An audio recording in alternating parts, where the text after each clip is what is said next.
Alors, chers amis, Shabbat Shalom, les Koulam, nous allons d'entrée de jeu louer le Seigneur, d'entrée en matière, dirons-nous. Nous allons louer le Seigneur. Nous avons aujourd'hui 4 messages, 2 le matin, 2 l'après-midi, et c'est du costaud, je crois, et je bénis le Seigneur parce que nous avons ressenti à quel point le fait de donner ce message sur le film The Chosen était capital. J'ai eu depuis des confirmations que l'acteur qui joue Jésus est un ami du pape, est un grand catholique, et que de plus il fait partie des Chevaliers de Malte, je pense, qui est une organisation ésotérique reliée à la franc-maçonnerie. Alors, déjà là, on a une confirmation. Le pasteur MacArthur, que je respecte beaucoup pour son érudition biblique, ses connaissances, même si je ne suis pas en accord avec le fait qu'il dit que les dons de l'esprit sont éteints avec le début de l'Église. Enfin bref, on ne va pas se chamailler sur des questions de ligne, mais pour ce qui est de la connaissance de la parole de Dieu, MacArthur, c'est encore une des pointures, comme on en avait dans l'ancienne génération, que j'ai moi connue, et qui étaient des hommes qui établissaient tout sur la parole. Alors MacArthur, je vais vous le diffuser aussi par le site, je vais vous diffuser ce que dit MacArthur. C'est de l'anglais, enfin plutôt c'est de l'américain, mais je pense qu'on comprend tous. Mais il y a des sous-titres en français, d'après ce que j'ai vu. Et donc, je vous encourage à rester ferme face à ce film The Chosen, qui est vraiment, moi je le dis ouvertement, une abomination dont il faut vraiment se méfier. D'autant plus que j'ai appris que le film ayant un grand succès, eh bien, des pasteurs évangéliques le programment pour inviter des gens à venir le voir dans leur église. Alors les gens qui ont entendu parler de ce film viennent le voir dans une église, et évidemment les pasteurs s'imaginent qu'à partir de là, ils auront de nouveaux convertis. Vous savez, des convertis sur base d'un film pareil, j'ai beaucoup de questions avec ça, beaucoup de problèmes, et je crains que l'on ajoute de la corruption à la corruption qui existe déjà, et que l'on ne fasse qu'aggraver l'apostasie dans l'Église. N'oublions pas que le but du faux prophète qui précède de très peu l'antéchrist, le faux Christ, eh bien, le faux prophète est de créer la grande soupe des religions, et pour que nous puissions vivre tous ensemble, il faut que tout le monde abaisse ses canaux de vérité. Autrement, on est intolérant. Vous voyez un peu Donc, si nous voulons nous joindre à la grande soupe de l'Église, d'une espèce de religion unique dirigée par le pape, eh bien, nous devons renoncer à des pans entiers de la parole de Dieu. C'est absolument impossible pour nous, et nous ne le ferons pas. Je vous demande donc d'être sage avec ce film, de ne pas le regarder, de ne pas l'utiliser, et de ne pas perdre votre temps avec ça, mais de retourner lire votre Bible. Voilà, c'est dit, et maintenant, voilà, j'en ai parlé aussi dans mon petit message sur The Chosen, n'est-ce pas? La culture visuelle s'oppose complètement à la culture du Verbe. Jésus est le Verbe incarné, et nous devons fonder toute notre foi sur la parole de Dieu, et pas sur des films ou des images, quelles qu'elles soient. Il n'y a qu'une chose que l'œil peut regarder sans être souillé, c'est la nature que Dieu a créée. Mais en dehors de ça, tout le reste peut être dangereux, et nous devons filtrer, absolument filtrer, et ne pas nous laisser séduire, parce que il y a un discours satanique qui veut « détends-toi, regarde », et pendant ce temps-là, tu ne réfléchis pas. Tu consommes tout ce qu'on te montre. Et l'œil est, dit l'Écriture, la lampe du corps. Ça veut dire que ton œil, si tu le laisses infecté par toutes sortes de choses qui ne sont pas bonnes, va nourrir à l'intérieur de toi quelque chose. Et puis après, le Seigneur nous dit aussi dans l'Écriture que ce n'est pas ce que nous mangeons qui nous rend impurs, mais c'est ce qui sort de nous qui nous démontre impurs. Et évidemment, si je laisse mon œil capter tout ce qu'on lui présente, je vais mettre de l'impureté à l'intérieur de moi et cette impureté va sortir à un moment donné.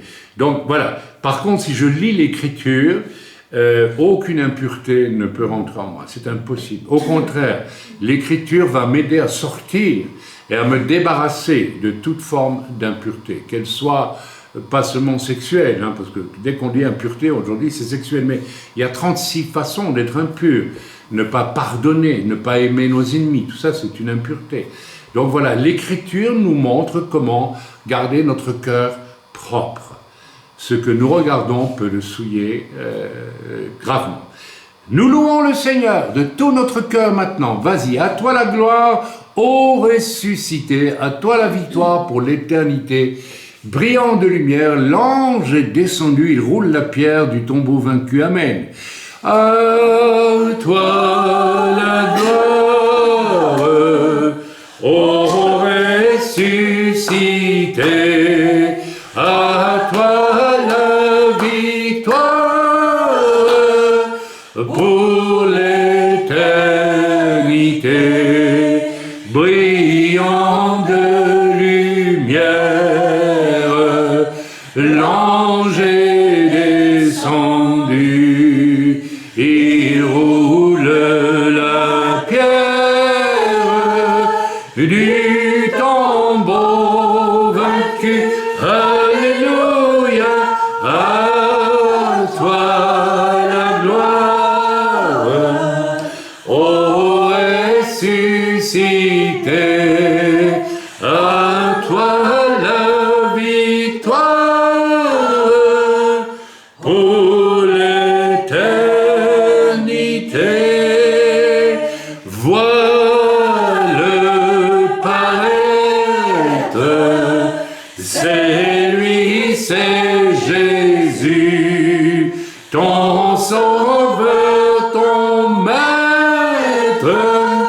Oh, ne doute plus, sois dans l'allégresse. Amen.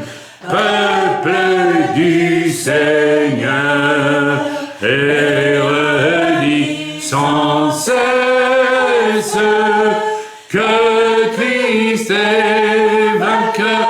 Alléluia, à toi la gloire, ô ressuscité, à toi la victoire pour l'éternité. Craindrai-je encore, il vit à jamais, celui que j'adore, le prince de paix, il est ma victoire, mon puissant soutien. Alléluia, ma vie et ma gloire. Non, je ne crains rien. Alléluia, à toi la gloire, ô ressuscité, à toi la victoire pour l'éternité. On va en profiter pour demander les témoignages. Alors Daniel va nous donner un témoignage à la gloire de Dieu et puis nous continuerons à louer le Seigneur. Vas-y Daniel. Oui Seigneur, je veux te bénir parce que la semaine dernière j'ai péché en faisant de la calomnie. J'ai ouvert ma bouche à tort. C'était pas de la calomnie, c'était de la médisance. Et j'ai ouvert ma bouche à tort, j'ai souillé une sœur en lui racontant des choses que je n'aurais pas dû dire. Et le Seigneur m'a montré mon péché en face et il a été jusqu'au bout pour que moi j'aille jusqu'au bout, pour voir la chose en face. Et il m'a vraiment montré que derrière ces choses, si j'ai médit, c'est qu'il y avait du non-pardon, du ressentiment dans mon cœur. Et pourquoi il y avait du ressentiment? Parce que j'avais de l'orgueil, j'avais été blessée et j'avais de l'orgueil. Et c'est allé jusqu'au bout et je remercie le Seigneur de me montrer ces choses parce que c'est tellement important. Il a changé mes façons de voir les choses et ma vie maintenant. Et je le remercie de son serviteur Raïm aussi. Merci mon Dieu pour ce que tu as fait, parce que c'est nécessaire. Je te bénis Amen. mon Dieu. Gloire à Dieu. Amen. Amen. Nous allons chanter un autre chant et puis je demanderai un autre témoignage. Qu'est-ce qui voulait encore témoigner? Je pense qu'il y a... Levez la main ceux qui voulaient témoigner. Ah bon, on va chanter ce chant, on va louer le Seigneur avec Gadlou l'Adonai. Gadlou l'Adonai, Gadlou l'Adonai iti, uneromema shmo yardav. Venez, célébrons l'Éternel, exaltons son nom tous ensemble. Amen. Gadlou l'Adonai, Gadlou l'Adonai iti, uneromema shmo yardav. Gadlou l'Adonai, Gadlou l'Adonai iti, uneromema shmo yardav. Karov Adonai lechol nishber elev v'tdakeh roav Yoshia. Gadlou l'Adonai, Gadlou l'Adonai iti, uneromema shmo yardav. Gadlou l'Adonai, Gadlou l'Adonai iti, uneromema shmo yardav. Ehine Adonai el kol tzadikim ve'oznav el kol shavatam. Ehine Adonai el kol tzadikim ve'oznav el kol shavatam. Gadlou l'Adonai, Gadlou l'Adonai iti, uneromema shmo yardav. Gadlou l'Adonai, Gadlou l'Adonai iti, uneromema shmo yardav. Kamu urehu ki tov Adonai ha'ashrei ha'gever yecheser bo. Tahamu urehu ki tov Adonai ha'ashrei ha'gever yecheser bo. Gadlou l'Adonai, Gadlou l'Adonai iti, uneromema shmo yardav. Gadlou l'Adonai, Gadlou l'Adonai iti, uneromema shmo yardav. Seigneur, nous laissons la place maintenant à un autre témoignage, dans le nom, à la louange, à la gloire de Dieu, s'il vous plaît. Oui. Parlez haut et fort. Oui, je voudrais vraiment rendre grâce au Seigneur parce que j'ai vu cette dernière semaine ce qu'il a fait dans le cœur de deux personnes à qui j'ai témoigné depuis longtemps et tout semblait arrêté. Et j'ai prié pour ces personnes. J'ai laissé toute la place au Seigneur pour vraiment qu'il vienne les toucher dans leur cœur. Et ces deux personnes à qui j'ai témoigné, dont Sonia qui est une amie, m'ont témoigné qu'elles ont commencé vraiment à voir les choses qui n'allaient pas dans leur vie et sont venues me le rapporter. Amen. Sonia Sonia a compris qu'elle était éprise de sa religion et de sa tradition. Et elle a acheté d'elle-même une Bible. Elle est allée la chercher sur Internet, une Bible. Elle a dit qu'elle allait la lire parce qu'elle voulait vraiment connaître Dieu. Amen. Elle s'est rendue compte qu'elle ne le connaissait pas. Amen. Ça va. Je bénis le Seigneur parce que je vois vraiment ce que le Saint-Esprit peut faire dans le cœur d'une personne pour la convaincre de pécher et de ne pas être sur le bon chemin. Et une autre personne qui croyait à la réincarnation est revenue vers moi pour me dire « Je suis prête à revoir complètement ma façon de penser à cause de cette parole qui dit « Il est donné à l'homme de mourir qu'une seule fois, après quoi il vient en jugement. » Oui.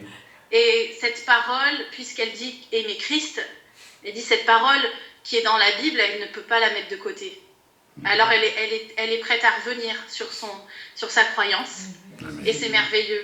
Amen. C'est merveilleux.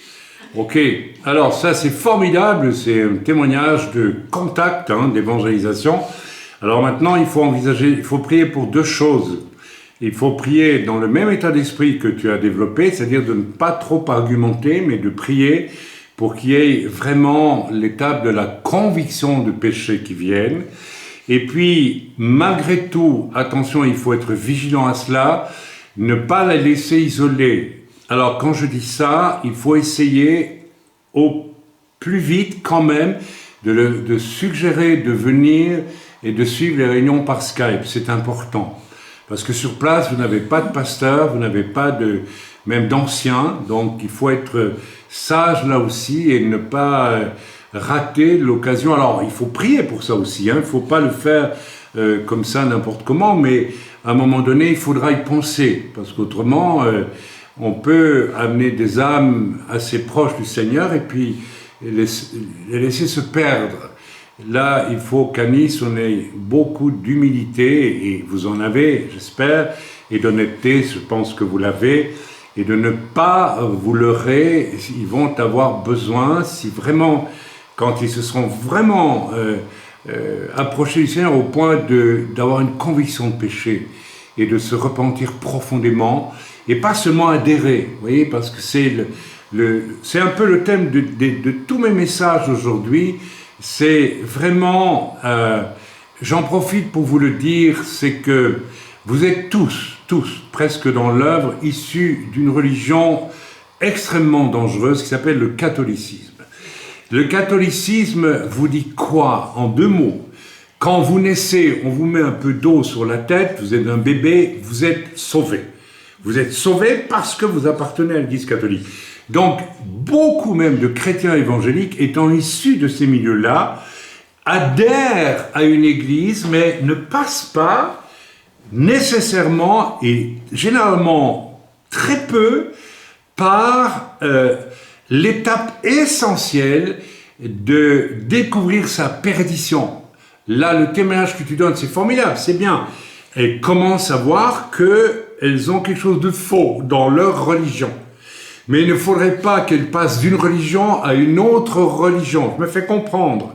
C'est extrêmement important. Or, la plupart des gens dans nos pays d'Europe du Sud, et la France évidemment, sont issus du monde catholique et croient et ça a été le cas de toute une famille parmi nous, qui a rejoint l'église évangélique, mais sans passer, vous le savez, par une véritable conviction de péché suivie d'un véritable salut donné au travers de l'Esprit de Dieu.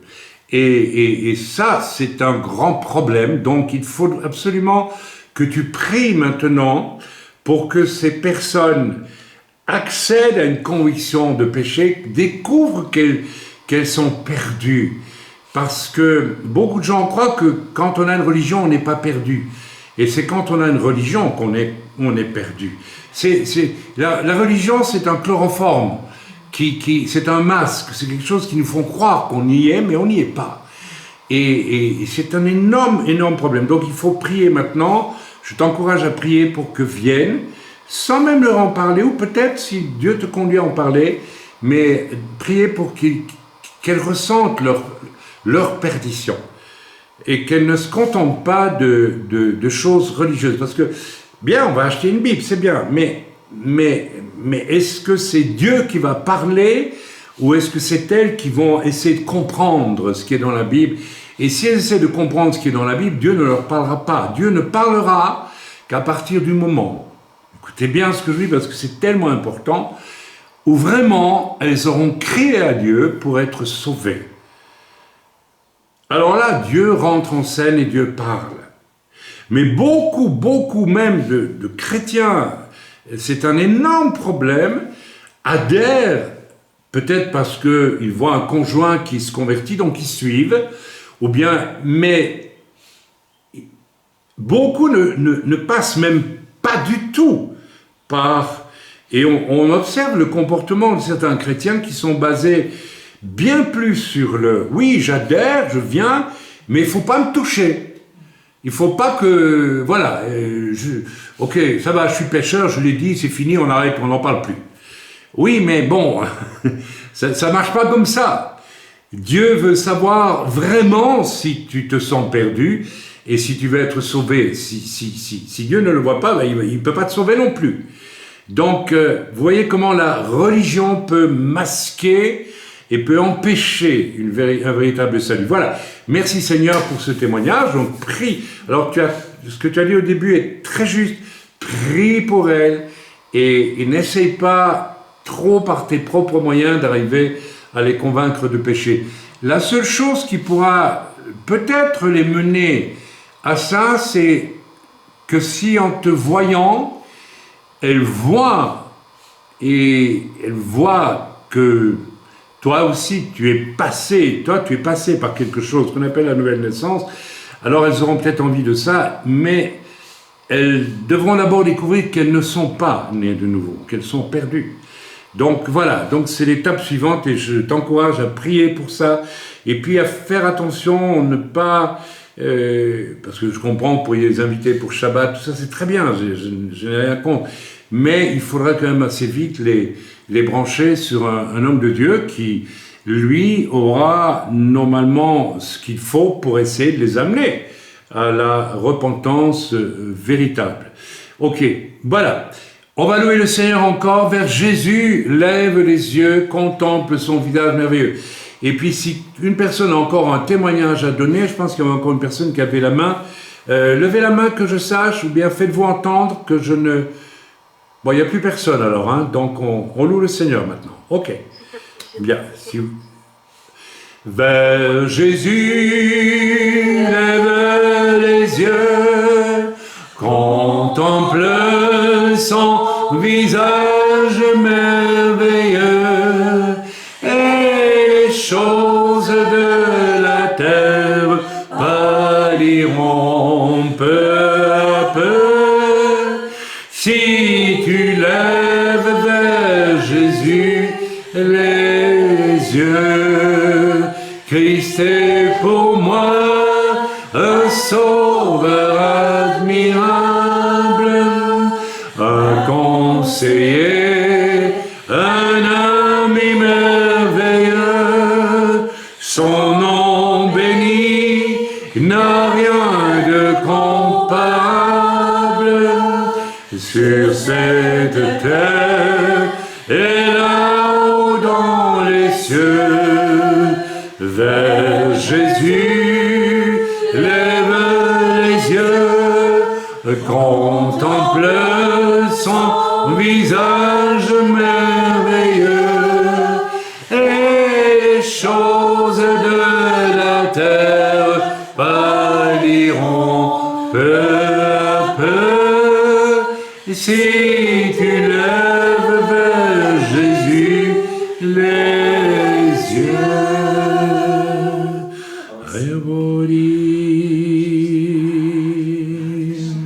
Mia Diorod Adonai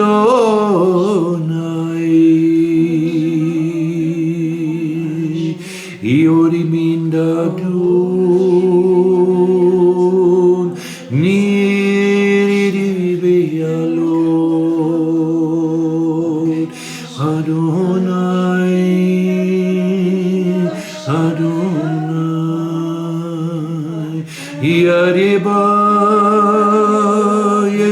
neli, iano miari, ayaravani, iniaro, Adonai, Ayeshil. Mon peuple, ressens-tu ma grâce?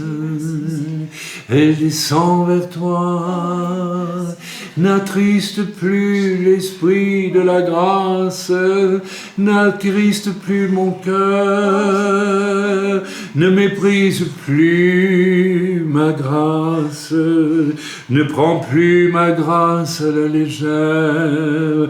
Veille sur toi, sois humble et doux, et veille sur la sainteté que mon Fils a acquise pour toi à la croix, et en ressuscitant, ne viens plus troubler la paix que j'ai posée sur mon Église, que je veux une sainte et forte. Alléluia, faite d'hommes et de femmes repentis, qui ont connu la grâce.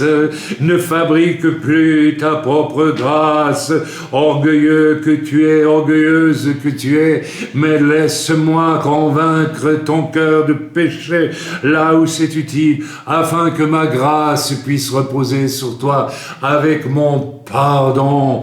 Alléluia, te libérer, te faire naître enfin de nouveau. Alléluia, alléluia, alléluia.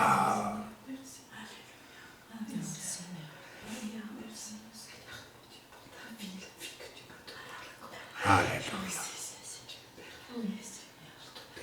Merci, ô Éternel, pour cette grâce qui répand sur nous ton pardon, ta paix, ta justice, ce qui veut dire ta façon de voir les choses et non plus la nôtre, ton esprit. Merci Seigneur. Pardonne-nous toutes nos résistances. Pardonne-nous, Seigneur, notre orgueil. Pardonne-nous notre bêtise orgueilleuse. Pardonne-nous d'être gens de religion issus d'une religion infernale, mensongère,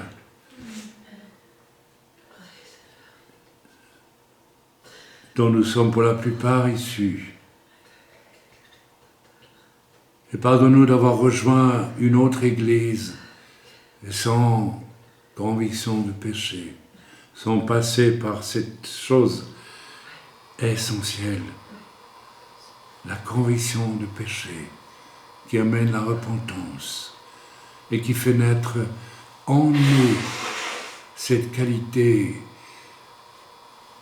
extraordinairement importante qui s'appelle la crainte de Dieu, la crainte de te plaire, ô Éternel. Prends pitié, Seigneur, de tous ceux qui, professant être des enfants de Dieu, vivent selon leur seule passion, marchant comme le porc avec les sabots fendus, mais ne ruminant pas, ne méditant pas sur leur état réel, et croyant être ainsi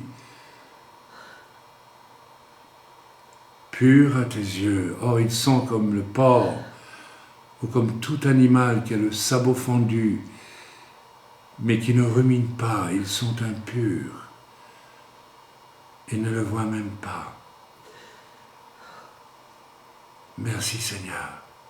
Te prions pour tous ceux qui nous ont quittés parce qu'ils étaient impurs, à moitié chrétiens, chrétiens d'apparence, mais pas sauvés, ne vivant pas dans la crainte de Dieu, alternant les réunions aux débauches du monde, et des débauches du monde revenant aux réunions, sans jamais choisir vraiment convainc-les du péché, Père, afin qu'ils soient sauvés. Amen. Nous allons aller dans la parole de Dieu tous ensemble. Vous savez, ça va très très très loin. La sœur qui a donné son témoignage en premier, je ne sais pas si vous l'avez remarqué, mais moi je l'ai remarqué, elle n'a plus la même voix.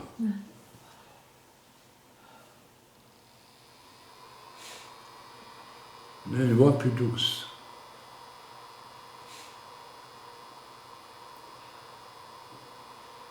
Je ne vais pas en dire plus. Mais quelqu'un qui naît vraiment de nouveau, ça se voit, j'allais dire mesdames et messieurs. Et souvent, ça ne se voit pas. Trop de gens passent d'une religion à une autre religion, une religion chrétienne à une autre religion chrétienne. Vous pouvez venir dans une assemblée évangélique, messianique, tout ce que vous voulez, ce n'est pas ça qui vous sauve. Ce qui vous sauve, c'est de réaliser que vous êtes une ordure, une poubelle devant Dieu, et que vous l'avouez, que vous le reconnaissez. Or, on voit tant de résistance. Aujourd'hui, tant de résistance, tant de bricolage. Comme le porc, c'est pas une injure, hein? Mais quand Jésus dit « ne jetez pas des perles aux pourceaux », ça veut dire il y a même des gens qui peuvent venir dans l'église, et à travers ce film Chosen, vous allez voir. Mais un véritable serviteur de Dieu, qui voit venir des gens comme ça, va devoir leur dire « mais attention, vous avez été séduits par ce film, mais maintenant on va regarder l'écriture ensemble. Et je vais vous demander de savoir si oui ou non, vous êtes une poubelle, vous reconnaissez être une poubelle, et la Bible dit, avec d'autres mots, plus châtiés peut-être que les miens, pardonnez-moi, mais il faut bien exagérer un peu, surtout dans les temps où nous sommes, parce que les gens deviennent sourds. Tous sont pécheurs et privés de la gloire de Dieu. Tous sont une poubelle. J'étais une poubelle devant Dieu quand je suis venu au salut. Et je n'ai pas lésiné sur le fait de le reconnaître. Je ne me vante point.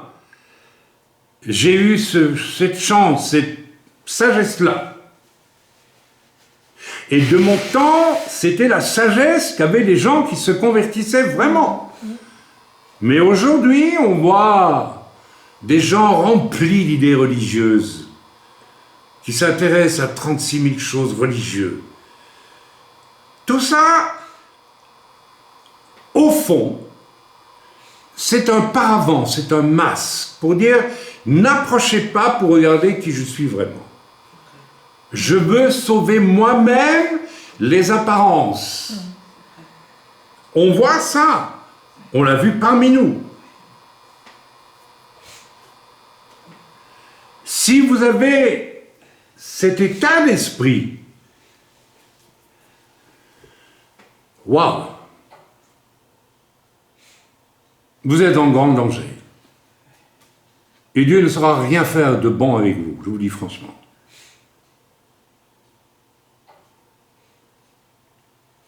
On va lire ensemble Marc 14. Et on intitulera ce message de ce matin. Après, nous irons dans Parashat Vayachel, la Parashat de cette semaine, dans le Chumash, donc dans l'Exode, le livre de l'Exode, pour ceux qui n'ont pas de Chumash. Mais le message de ce matin, basé sur 2 versets, dans Marc 14, et je l'intitule « Un sommet d'hypocrisie religieuse, virgule, et moi, point d'interrogation ». Mes amis, ce sujet de quand je dis hypocrisie religieuse, beaucoup de gens ne savent pas même qu'ils sont hypocrites. Vous avez des gens qui s'intéressent à la religion, aux symboles, que sais-je moi, tout ce que vous voulez. On peut s'intéresser au judaïsme.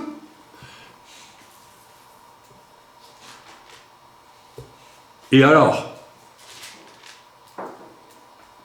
on peut être théologien et ne pas être sauvé.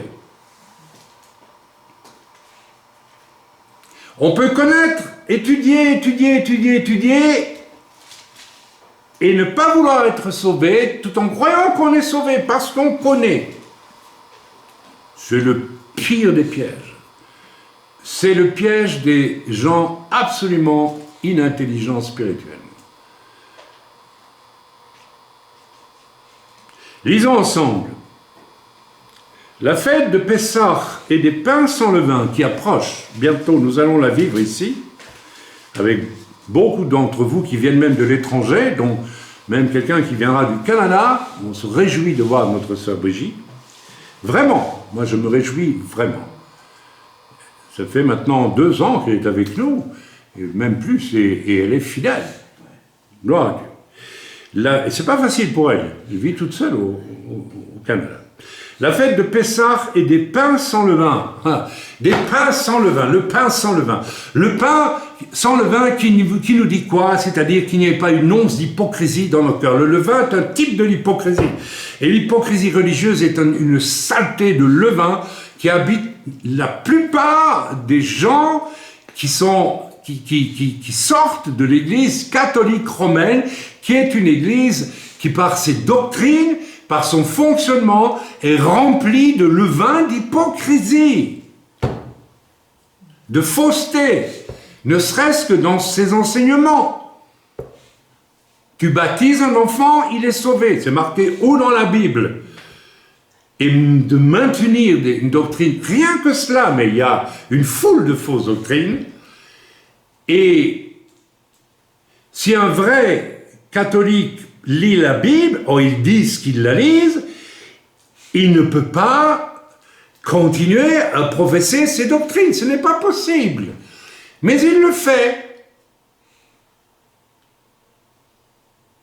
Parce que le mirage de la religion est une chose très puissante. C'est très puissant. Vous savez pourquoi? Parce que c'est facile. Si je prends l'exemple de la religion catholique, je pourrais prendre d'autres exemples. Il y a des gens qui, parce qu'ils s'intéressent au monde juif, croient qu'ils sont spirituels. Rien du tout. C'est absolument rien à voir. Tu ne seras jamais sauvé par ça. Il y a des gens qui croient que parce qu'ils ont eu des expériences spirituelles avec des choses du diable, ils sont spirituels. Et ils ont juste eu des expériences avec des choses venues du diable qui prouvent qu'ils appartiennent à la poubelle du diable. Ouais. Mais j'ai entendu ce genre de discours. Un jour, j'ai écouté le témoignage d'un prophète en France. Et en écoutant, j'ai entendu ceci. Il fallait vraiment que Dieu me sauve parce que je suis quelqu'un d'extraordinaire à ses yeux. Je vous assure que c'était son discours implicite.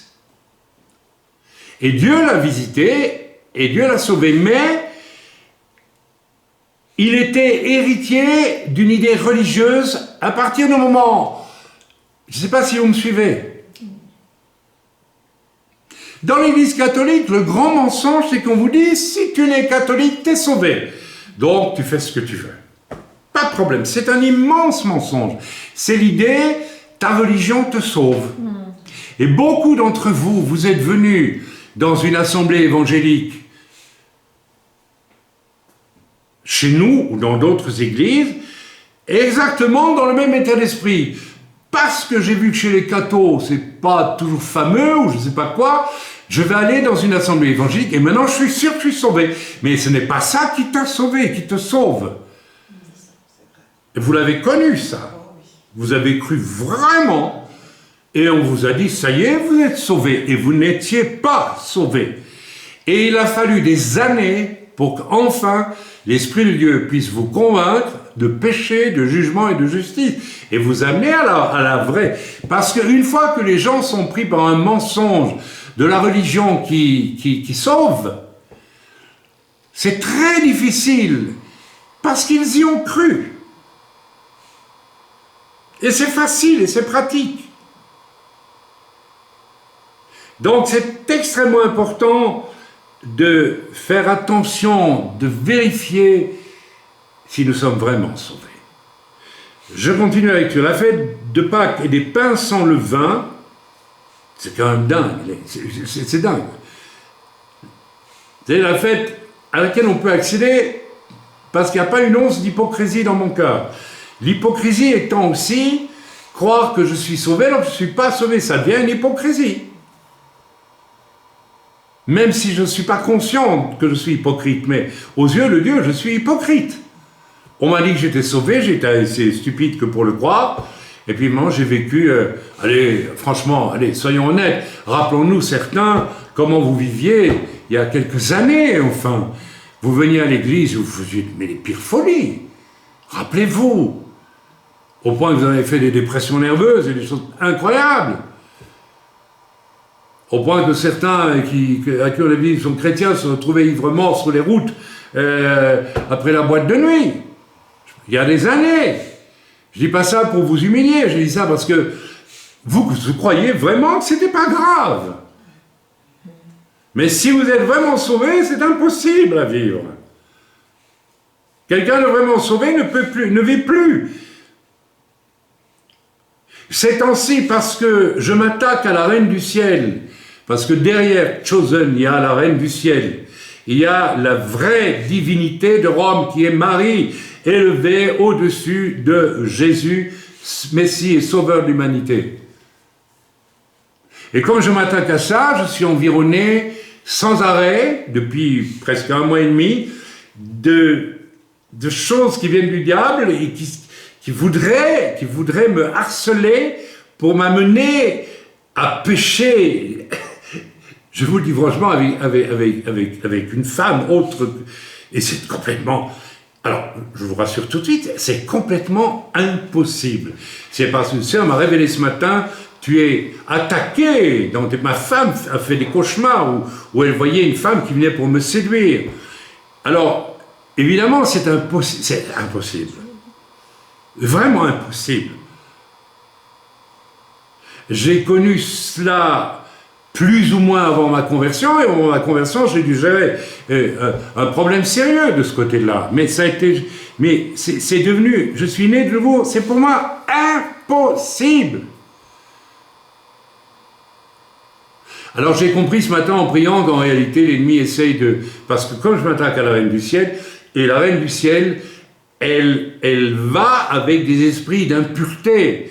Je vous rappelle, j'ai fait des études à fond depuis des années dans ce domaine-là, la prostitution sacrée dans les temples, rappelez-vous, et voilà, là où on adore une fausse divinité, il y a toujours beaucoup d'impureté sexuelle. Ne soyez pas surpris qu'il y ait autant d'impureté sexuelle dans le monde catholique. Jusqu'à présent, je n'ai pas encore entendu qu'un pasteur avait fait être pédophile. Peut-être qu'il y en a. La fête de Pâques et des pains sans levain devait avoir lieu 2 jours après. Les principaux sacrificateurs et les scribes cherchaient des moyens d'arrêter Jésus par ruse. Vous vous rendez compte? Par ruse. La fête des levains... la fête des pains sans levain qui exclut toute forme d'hypocrisie, le levain, voilà que eux, 2 jours avant, par ruse, par hypocrisie, c'est terrible. Ce sont des gens qui ont une religion, mais ne veulent pas du salut. J'insiste, ils ont une religion, mais ils ne veulent pas du salut. Ils ont le salut en face d'eux, c'est Yeshua. Des gens qui n'ont pas tellement de religion, comme Pierre et les autres, comme même Matthieu Lévy, le vrai Matthieu Lévy, pas celui de Chosen. Hein. Quand ils voient Jésus, ils savent. C'est le Messie. Les pharisiens voient Jésus et disent « Je ne veux pas du Messie ». Et depuis ce temps-là, et jusqu'à aujourd'hui, ils veulent fabriquer leur Messie. Je ne crois pas qu'il qu'il y a autant de messies fabriqués que de rabbins notoires aujourd'hui en Israël. Mais le messie véritable, non. Le moyen de l'arrêter, il faut arrêter, mes amis, vous devez comprendre que tout ce qui est religieux en vous, intérêt pour les choses religieuses, s'oppose directement à Dieu. S'oppose à Dieu, s'oppose à Jésus. Jésus n'est pas venu apporter une religion, il est venu apporter le salut. Et l'obligation après le salut, de déclarer et de vivre Yeshua comme mon chef, mon Seigneur. Et pas une église. Et pas une religion. Les moyens d'arrêter Yeshua par ruse et carrément de le faire mourir. C'est absolument hallucinant ce que l'on lit ici. 2 jours avant Pessah, ruse, meurtre. Voilà ce qu'il rumine. Que ce ne soit pas, car il disait que ce ne soit pas pendant la fête, afin qu'il n'y ait pas de tumulte parmi le peuple. Quelle hypocrisie! Les pharisiens pratiquent une adhésion à du seul religieux d'apparence, d'apparat. Ils prêchent à coups de mitzvot, les bonnes œuvres, ils pensent ainsi que tout va bien. Dans l'Église catholique, qui ressemble beaucoup au judaïsme quelque part, traditionnel, il faut faire de bonnes œuvres, alors ça ira. Apporte des fleurs pour monsieur le curé, devant la statue de la Vierge, alors tu fais une bonne œuvre. Et puis fais ceci, fais cela, voilà. Des bonnes œuvres, beaucoup de bonnes œuvres. Vous vous rappelez de ça? Oui. On dit les catholiques, il fallait faire des bonnes œuvres. Quand j'étais jeune scout catholique, il fallait faire une bonne action tous les jours. Alors on le faisait. Et je croyais que j'étais un bon chrétien. Mais en même temps, qu'est-ce que je faisais pas, hein, comme garnement, qui prouve que je n'étais pas un bon chrétien du tout. Je ramassais un crâne le long d'un cimetière, je le ramenais à la maison, je le peignais en vert, je mettais les yeux peints en rouge et je mettais une bougie au-dessus. Ben oui, pourquoi, je ne sais pas. Mais on comprend tout de suite qu'il y avait quand même des choses bizarres dans ma religion. Hein? Oui, ok. C'est la même chose pour beaucoup de chrétiens aujourd'hui. Ils prêchent, mais ils n'ont jamais eu une vraie conviction de péché. Vous savez, quand je repense au crâne que j'ai ramassé, je me demande ce qu'il faisait là d'ailleurs, sur un tas de terre, on l'avait jeté comme ça, un fossoyeur, bah oui, un fossoyeur belge, allez hop là. Alors le gamin il voit ça, il le ramasse, il est tout fier. Hein. J'avais vu des gravures où les grands scientifiques de jadis avaient un crâne, c'est une image, on pense. Oh, je l'avais pris, je vais faire mon petit philosophe, quoi. Je vais avoir mon crâne. Heureusement, mes parents n'ont jamais rien vu. C'était dans ma pièce secrète, où je peignais, etc., où je délirais gentiment. Beaucoup de chrétiens prêchent et n'ont jamais eu, ou bien fréquentent une assemblée, et ont non seulement jamais eu aucune vraie conviction de péché, mais pire que ça, l'ont refusé, préférant leur intérêt religieux à la conviction de péché. Ce n'est que lorsque leur péché, et c'est même pas encore toujours le cas, est rendu évident par un comportement, est rendu visible par un comportement, alors là ils sont obligés de s'exprimer avec le langage pharisien typique. Je suis désolé, et autres discours très généraux que l'on entend, mais qui ne nomment jamais.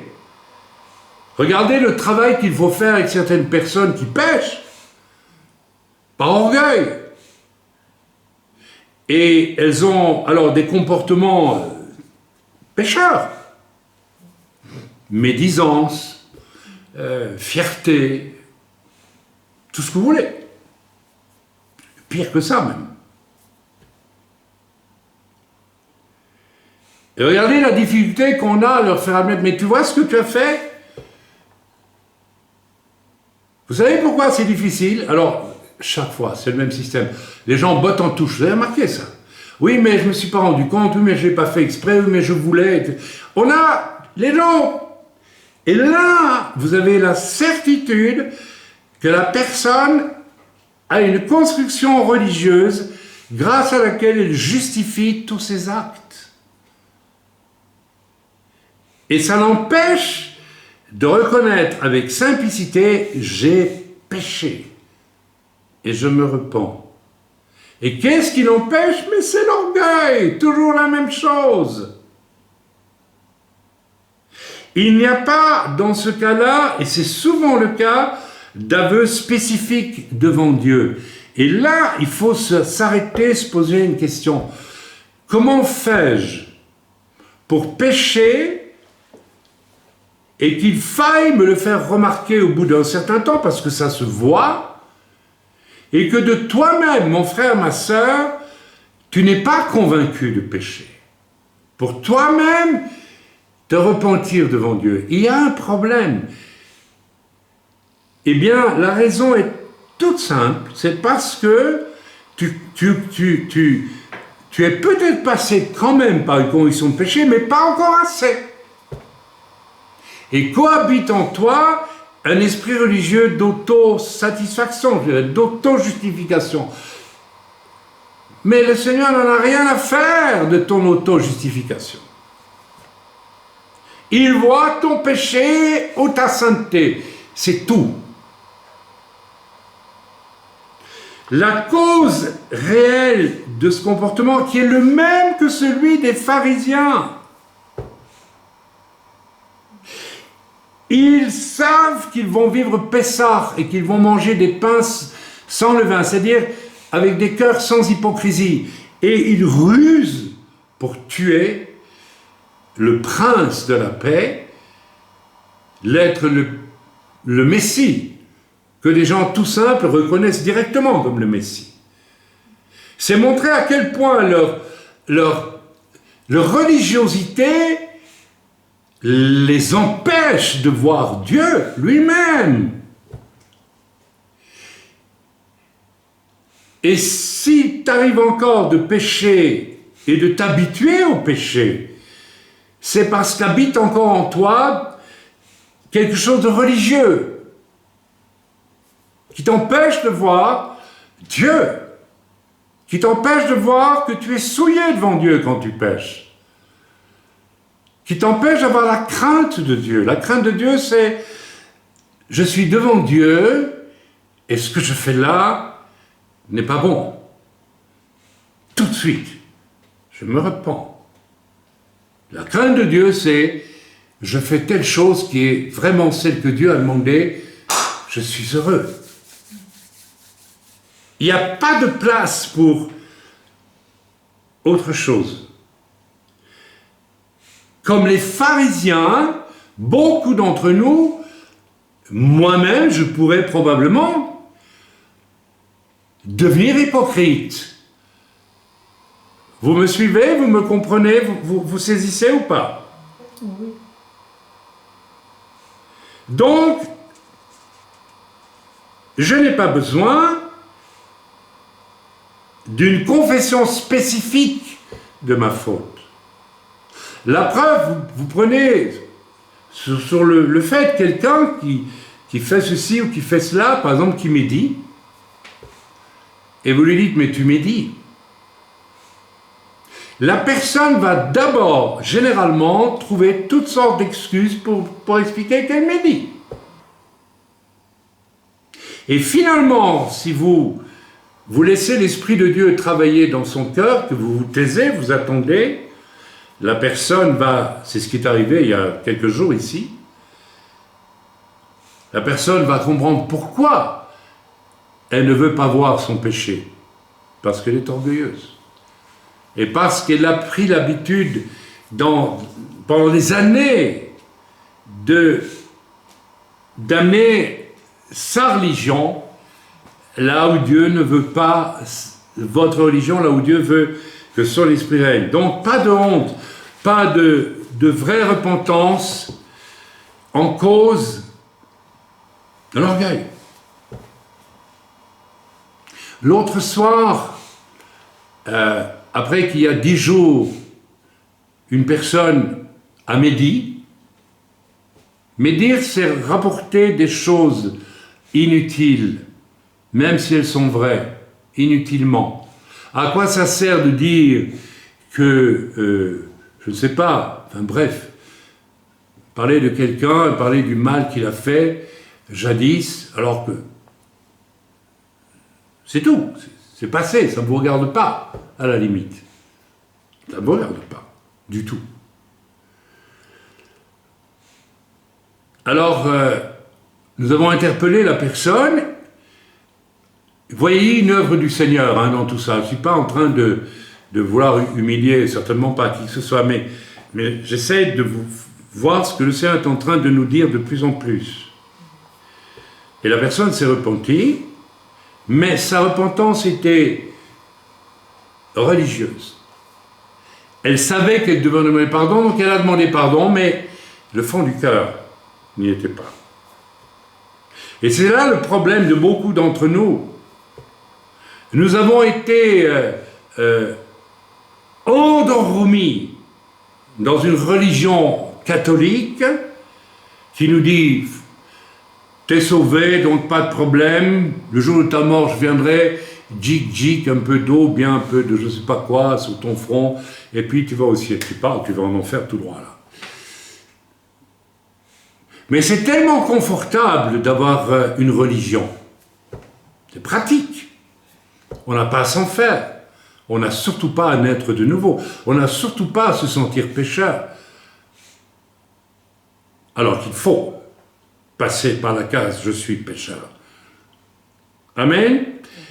Alors, nous étions rassemblés et nous avons dit à la sœur qui ne s'est pas repentie vraiment du fond du cœur, de la bouche, elle a demandé pardon, mais puis je lui ai prié de prendre un temps à part devant Dieu, avec Dieu, pour que Dieu puisse lui montrer pourquoi elle médisait, parce qu'il y a une raison à la médisance.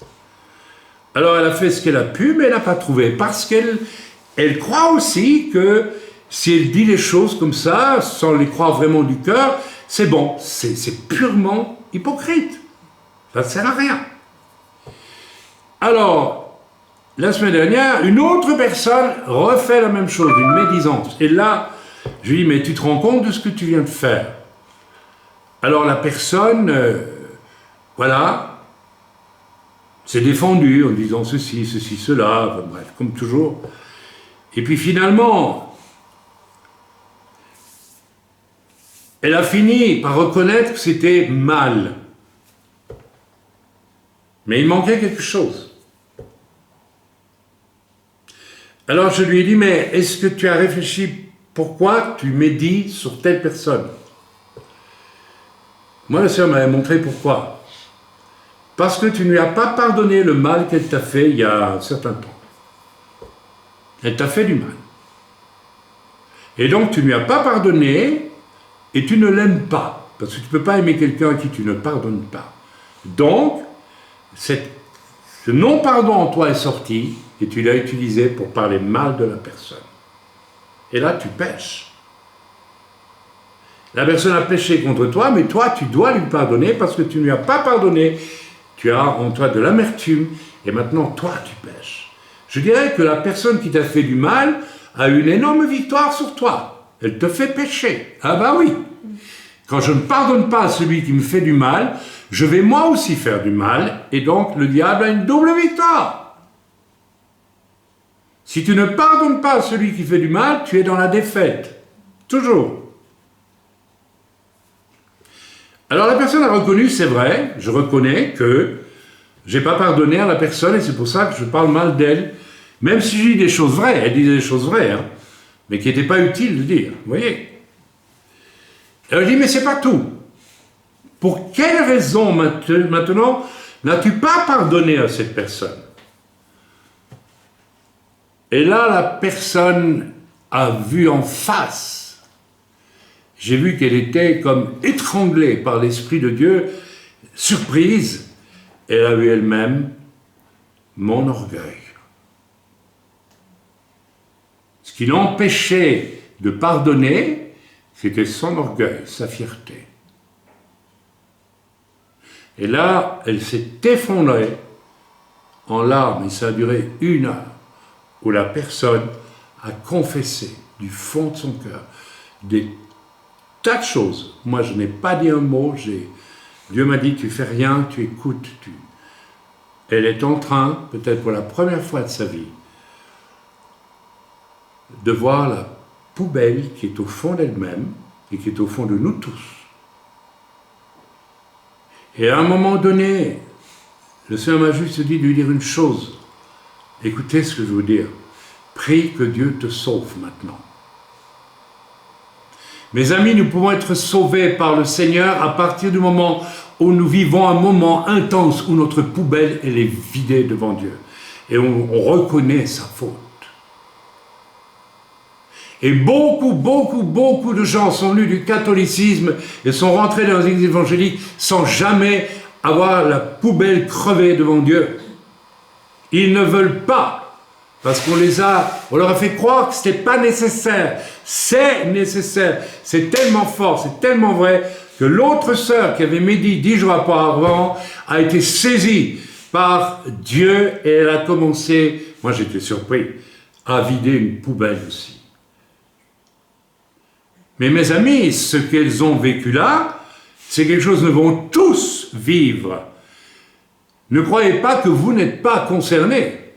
Nous sommes tous concernés par ça. Elles ont eu la chance que Dieu ait vidé la poubelle.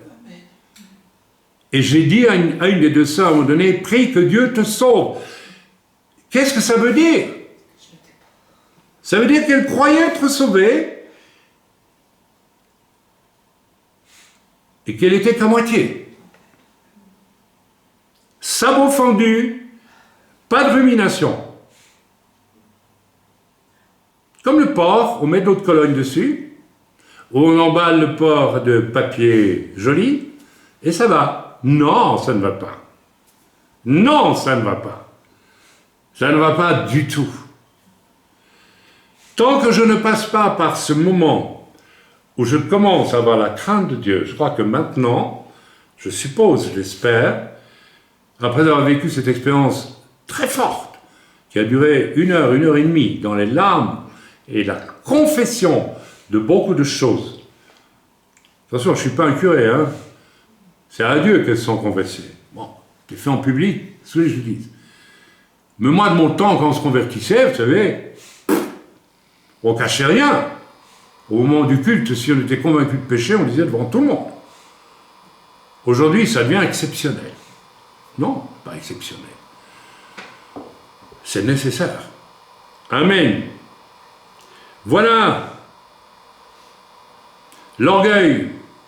Alors, bien sûr, je reconnais que je suis pécheur, parce que je suis bien obligé de le reconnaître, mais je reste en surface. Il ne faut pas trop m'en demander. Et j'ai vu ça ici avec d'autres personnes qui sont passées ici. On veut bien être sauvé, mais on ne va pas vider la poubelle. Et quand vous creusez un tout petit peu dans la vie de ces soi-disant chrétiens, ou messianiques, comme vous voulez, qu'importe, vous découvrez toujours quoi? Qu'est-ce qui les empêche de se repentir? L'orgueil. L'orgueil, c'est je me fais passer en premier avant Dieu. L'orgueil, c'est ça. Je suis la personne la plus importante à mes yeux. Et ce n'est pas Dieu. Or, le salut n'est possible que pour ceux qui réalisent qu'ils ne sont rien de bon, sauf Dieu qui peut les rendre bons. Celui qui est orgueilleux et reste orgueilleux déclare publiquement « Je suis important avant Dieu ». Il ne pourra jamais être sauvé. C'est impossible. Alors posons-nous la question même ce matin, est-ce que je suis si certain que cela, que mon orgueil a été abattu devant Dieu, que j'ai réalisé que j'étais une poubelle, que j'étais vraiment quelqu'un de mauvais, et que je me suis abattu dans la repentance devant Dieu parce que Dieu est plus important que moi, et donc je ne peux pas garder une once de péché dans mon cœur par orgueil. C'est pas possible. Je me pose la question. Au terme de ce premier message qui est donné, la suite va suivre. Elle complète. Vous allez voir. Ça complète. Nous allons lire. J'espère que ça parle ce matin parce que ceci ne doit pas seulement être entendu, ça doit être absolument médité. Où en suis-je? Suis-je passé par cette expérience? L'autre soir, 2 personnes ont laissé Dieu faire la vidange totale de leur cœur. D'elles-mêmes, elles ont senti des choses auxquelles je ne m'attendais pas, elles ont confessé des choses. Orgueil, égoïsme, méchanceté, dureté, tout ça, tout est sorti. D'elles-mêmes.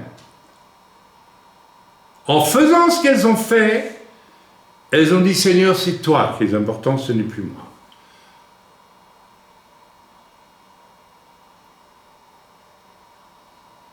Je reconnais que je suis pécheur. Là commence une vraie relation avec Dieu. Si je ne suis pas passé par là, il va falloir y passer. Autrement, je n'ai pas de vraie relation avec Dieu. Et on le voit.